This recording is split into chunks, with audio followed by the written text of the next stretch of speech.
Muito bem, vamos para o domingo. Domingo, o título é Obedientes, Simples e Focados. O versículo, Hebreus 5:8. Embora sendo filho, aprendeu a obediência pelas coisas que sofreu.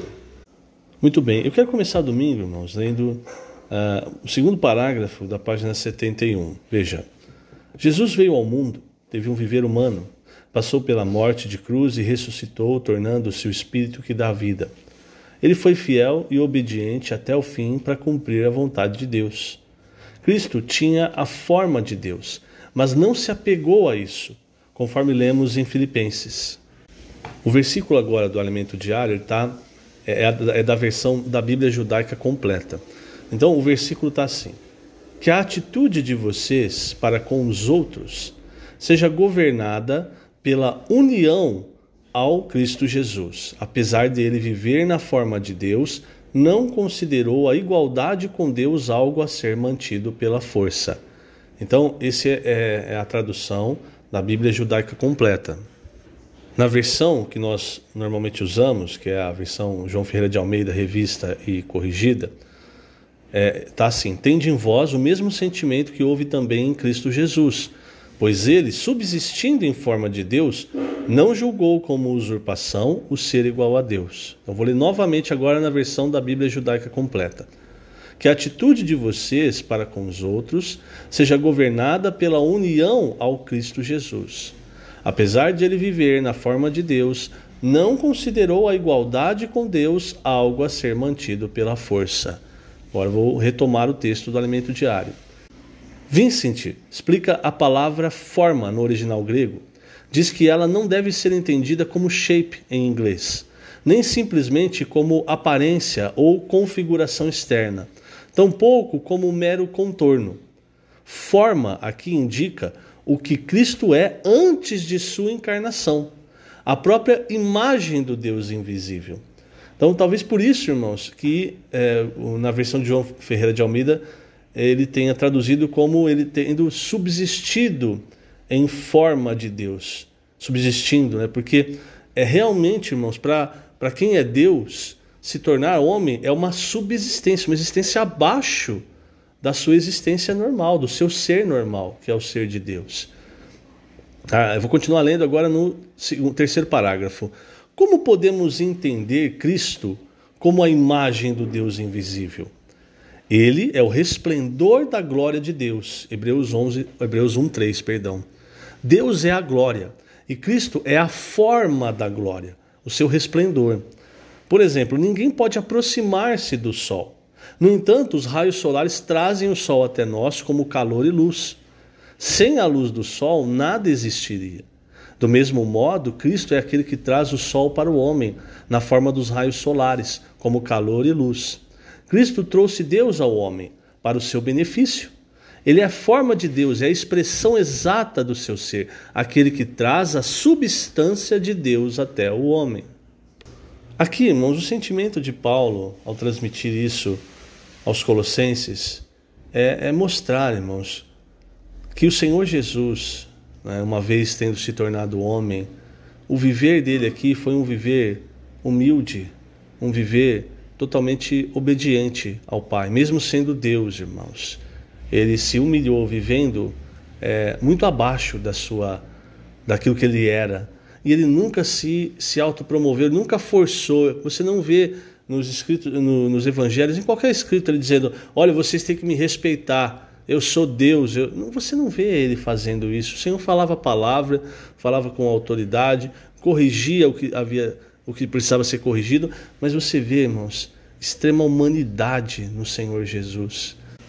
E esse viver, irmãos, que o Senhor teve, esse viver está incluído nisso que nós falamos no final da semana, na lei do Espírito da vida, nesse óleo da unção que hoje está dentro de nós. Então hoje nós podemos viver essa vida não tentando imitar a Cristo, mas vivendo Cristo, mergulhando na palavra, que é mergulhar no próprio Cristo.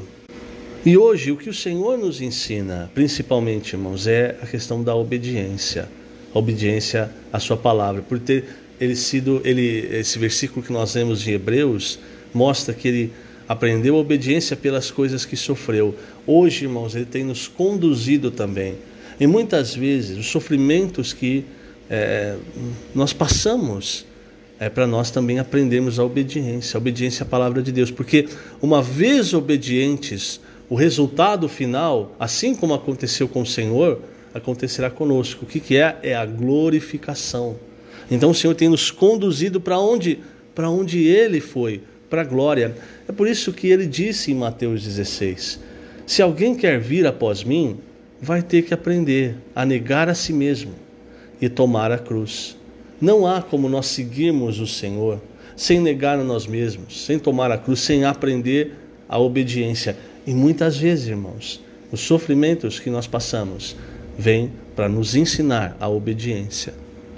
E essa obediência, irmãos, não só lá na frente gerando a glorificação, mas você pode reparar, ela vai gerando entre nós esse tecido de amor, essa rede de amor que nós temos falado. Quando nós aprendemos, irmãos, a negar a nós mesmos, a mergulhar na palavra, a viver por essa lei do Espírito da vida que contém tanto a morte como a eficácia da morte do Senhor. E a eficácia é fazer exatamente você tomar a cruz, aprender também a passar pelas experiências do morrer na cruz, de crucificar o seu velho homem, a sua maneira de fazer, os seus desejos, enfim. Isso tudo está no Espírito, irmãos. E fazendo isso, você pode ver que esse tecido vai sendo gerado. Antes, se cada um faz a sua vontade, o que acontece? Ao invés de nós convergirmos para um ponto, que é o ponto central, que é Cristo, cada um fazendo a sua vontade vai o quê? Vai divergir. Cada um vai para um lado. De certa forma, é isso que aconteceu com o cristianismo e com as muitas denominações. Cada um tem uma ideia da Bíblia, cada um tem uma ideia de como deve reunir, de como deve ser. Então, ao invés de convergir para Cristo, divergiu, foi cada um para um lado. E aí passou a haver, não esse tecido de amor que une tudo, mas passou a haver um cristianismo muito separado, uma coisa estranha, alheia à vontade original de Deus. Então, hoje nós estamos recebendo essa palavra, irmãos, então nós precisamos aprender a obediência para convergir para Cristo, para ser encabeçados, todos para um único caminho, para um único lugar, para uma única direção. Do contrário, irmãos, nós também vamos divergir, vai cada um para um lado, cada um com as suas ideias. Por isso é tão importante, irmãos, essa palavra que nós temos recebido. A Bíblia é muito rica, irmãos. É extremamente rica. E graças ao Senhor da Bíblia também sai a palavra profética para nos dar direção, para nós não ficarmos perdidos. Cada um pegando, por exemplo, um trecho da Bíblia e falando, olha, eu acho que é esse caminho, eu vou para lá. Não, é esse caminho, eu vou para a esquerda. Aí outro fala, não, é que tem que ir mais para trás. Entende? Aí diverge, ao invés de convergir, que é o que a palavra profética está fazendo conosco, irmão. Nós sermos centralizados em Cristo, nós aprendemos a obediência e nós sermos cada vez mais, irmãos, gerar cada vez mais esse tecido de amor. Esse tecido, a imagem contida nele não é a minha, não é a sua, porque às vezes nós queremos deixar nossa marca nas coisas. Não, a imagem desse tecido é a imagem de Cristo, que é a imagem do Deus invisível, que é o ser de Deus, como nós vimos no começo. Então, o que Cristo mostrou aqui quando ele esteve no seu ministério terreno foi Deus. E hoje, como corpo de Cristo, o que nós precisamos mostrar? Nós precisamos mostrar Cristo que revela a Deus. Entende isso, querido irmão, querida irmã?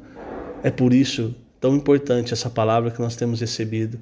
É tão importante nós mergulharmos nas riquezas da Bíblia e também mergulharmos nessa palavra, irmãos, para cada vez convergir para o mesmo lugar, para o centro que é Cristo. Que o Senhor te abençoe grandemente nesse dia. Lembrando, estamos colocando essas gravações no canal do YouTube da Igreja em Ribeirão Preto. Jesus é o Senhor.